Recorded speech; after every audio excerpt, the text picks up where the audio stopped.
Hello, everyone.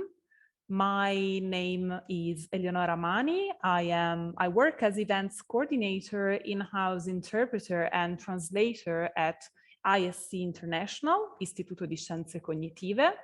And as you know, ISC is the official organizer of the well-known Congress, the Attachment and Trauma Congress.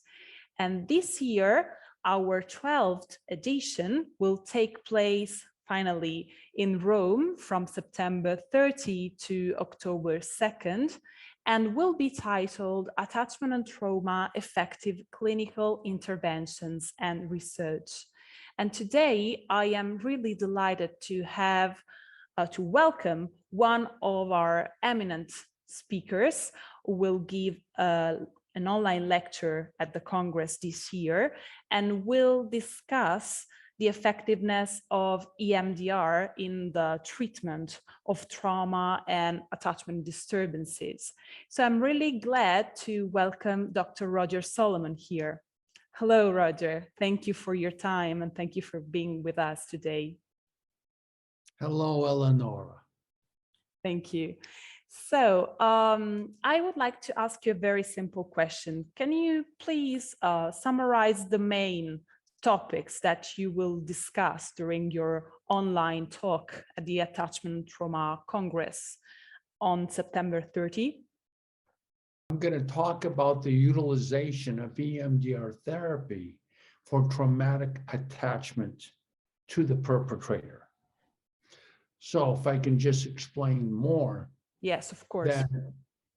That first of all, when there is abuse as a child, it's terrible, it's awful. But what can really complicate it is the relationship to the abuser, particularly if they are in a position of trust. So this particularly ties into the topic of attachment. Attachment, as our good friend Giovanni Leotti put it, is not love. Attachment is safety.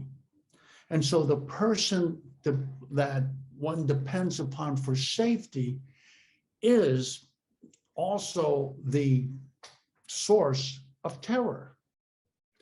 Now, this creates a disorganized attachment, and disorganized attachment underlies complex trauma and dissociative disorder. Also, there can be an abuser who's not within the family, but it can be another adult, it can be a family friend.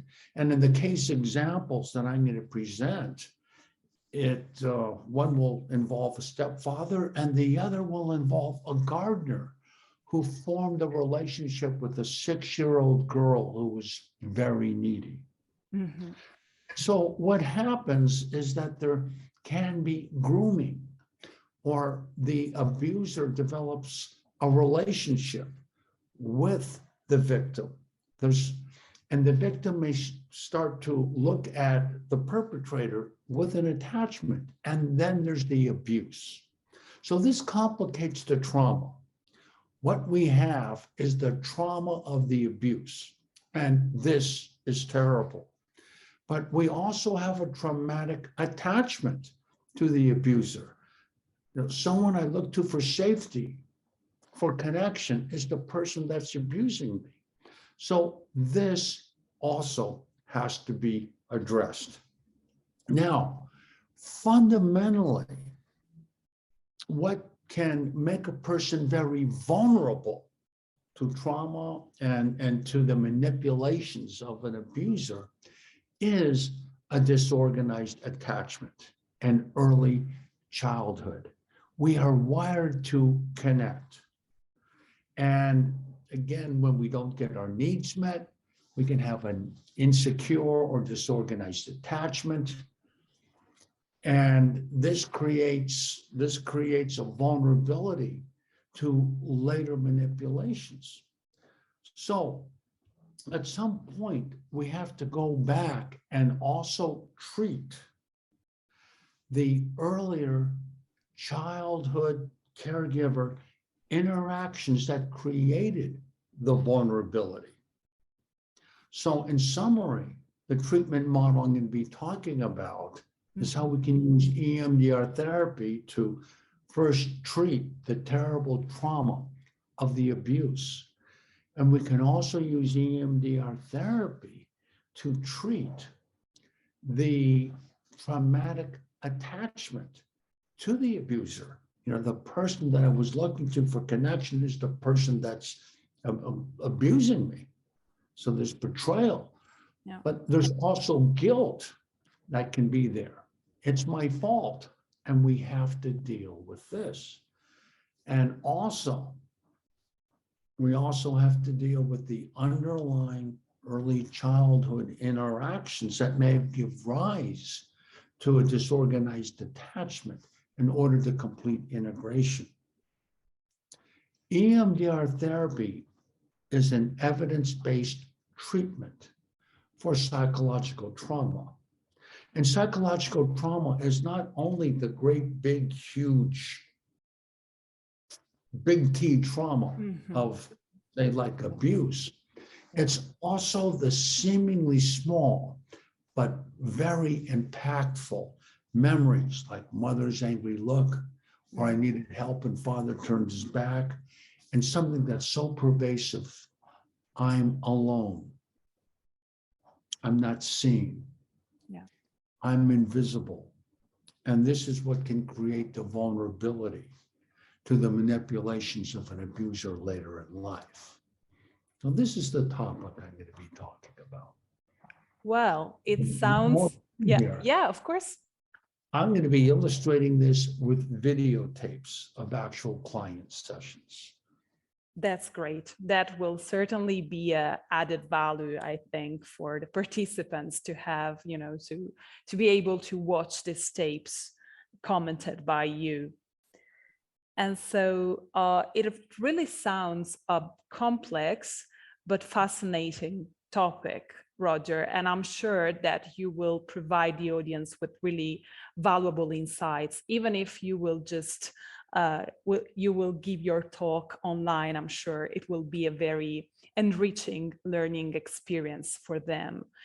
But just one more question, and the very last one. Why would you recommend to a mental health professional, to a clinician, attending the Attachment and Trauma Congress? Well, as I was saying before, attachment, the need for connection and safety is very fundamental to human beings. And understanding attachment theory, the interactions with the caregiver and early, especially in early child, is fundamental to understanding present day problems.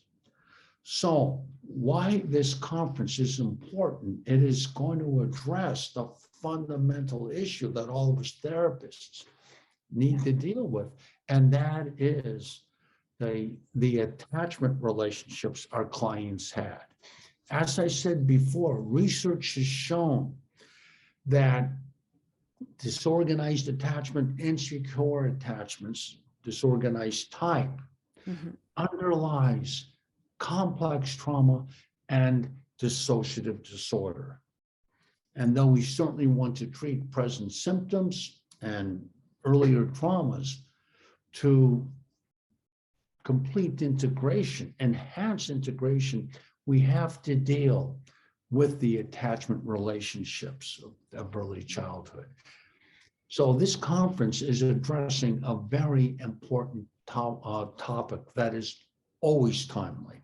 And also the group of presenters, I'm not talking about myself, but the rest of the faculty are just amazing. Thank you. Thank you so much, Roger. We really look forward to having you at the Congress It's a shame that you will not be able to be there in person, but I'm sure that your online talk will be really valuable. And then you will also attend a panel discussion live, so you will virtually be there, and we really look forward to that.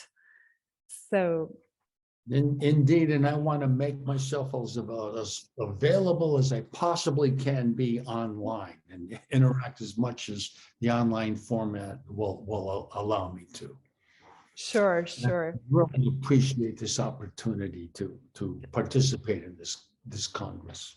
Absolutely. We are really grateful that you accepted our invitation, and I would like to thank you so much for your time and for this very short interview. Thank you so much again, Roger. See you soon. Okay.